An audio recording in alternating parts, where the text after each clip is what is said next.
Architect Antoine Predock describes his design as a poetic encounter. It's really hard to articulate where so-called design comes from. I mean, architecture is an art. It's a poetic encounter every time out with client, with site, cultural power. You never know. It's always a kind of a roll of the dice in terms of what's going to happen.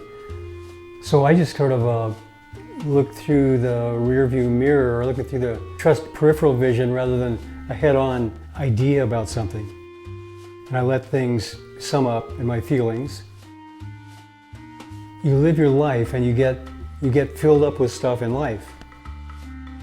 Then there's some kind of poetic filter that selectively releases that experience. Architecture is mysterious, and if it's really architecture, then it's not about, hey, where are the bathrooms, how many square feet, all that. You know, that's so boring. You can do that in 2 seconds. You can figure that out. But the other deeper thing, way deeper thing, is what defines architecture.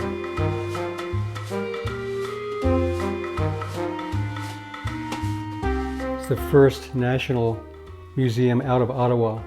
It's the Canadian Museum for Human Rights. So it's a very, very important building for the Canadian culture.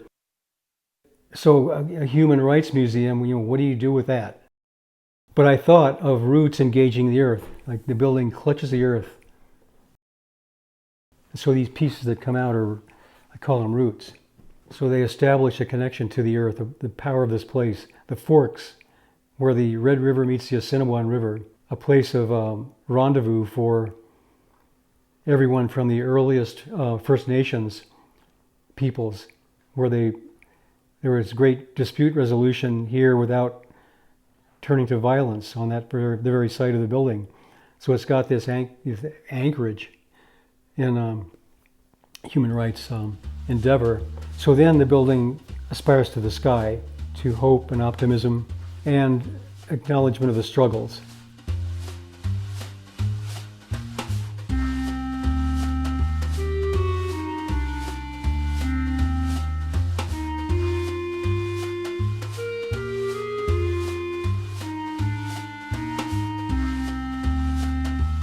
So the cloud that wraps the building is a glass cloud, cloud-like. Maybe you could read dove's wings into it if you wanted to, you know, extrapolate the building to a human rights narrative, and the Tower of Hope maybe, you know, at the top. The aspiration to the sky that we all kind of have, and with our feet in the ground. The aesthetic of the building just kind of happens. You know, there's no point where you say, I'm going to put some aesthetics on it now. You know, it's either there or it isn't. But the process starts from a lot of research. I mean, that's an example. That collage back there is an example of my research process. I was an action painter at UNM Art School, and it was paralleling architecture. So the idea of collage and physicality and the gesture, literally the gesture in making something, the gestural aspect, the research aspect is in the mix that you're kind of stirring up all the time. When I travel all around to do projects all around this country or internationally, the question arises, well, how do you tune into these different places, and how do you empathize and do the things I've been talking about when you're kind of coming out of nowhere? New Mexico is the place to start, because I've been working here for, I don't know, 50 years or more. I've lost count. And it's just so much in my system. You know, the awareness of wind direction, of sun, the importance of cultural diversity. This is a laboratory for an architect, for an artist, for anybody.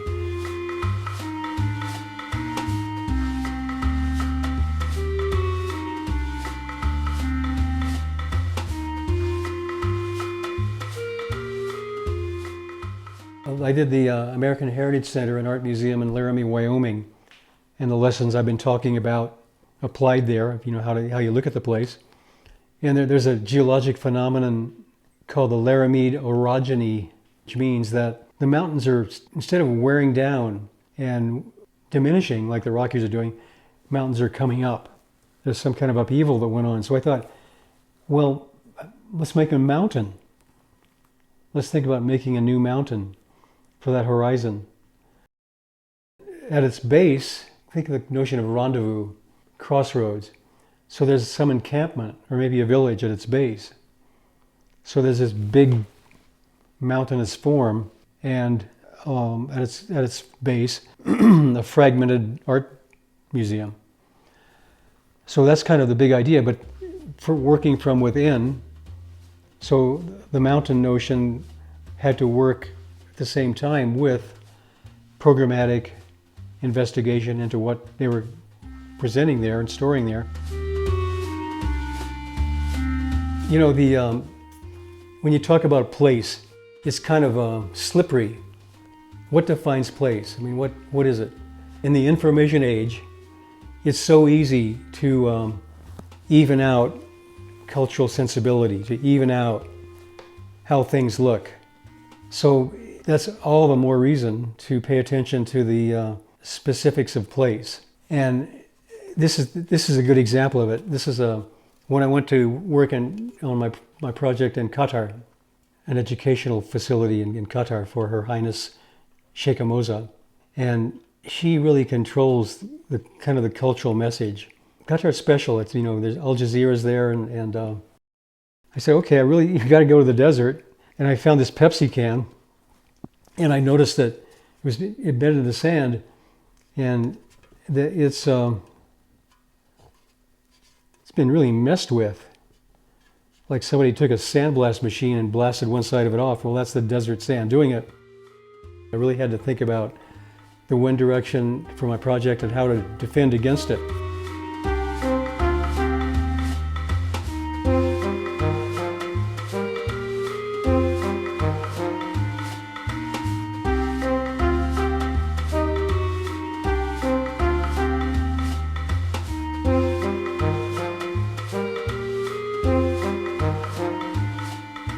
Architecture, with a capital A, is a poetic encounter with a client, with a site, with a place, with a people, a collective people.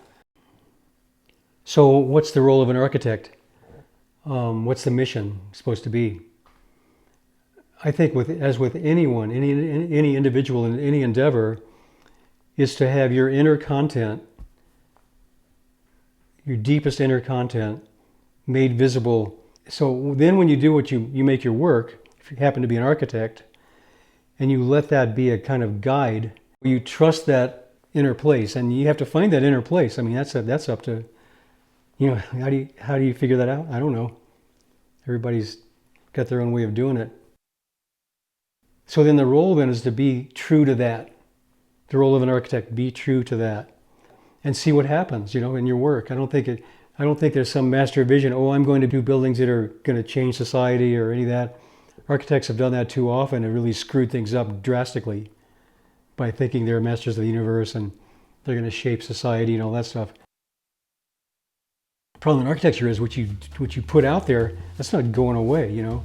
It's not like a poem that's sort of in the air, in a book or in the air. It's out there to mess with people. So some other impulse in that building should last, almost superseding its physicality. I think that a great piece of work, a building, a poem, a novel, music, a green enchilada, is a gift to mankind if it's coming from a special place.